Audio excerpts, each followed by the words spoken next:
Eastvolt, forward and backwards.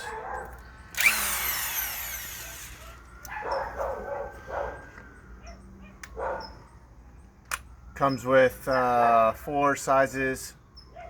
Got 21 millimeter right there, 22, 19, and a 17. Easily breaks off lugs. Make sure you're in reverse.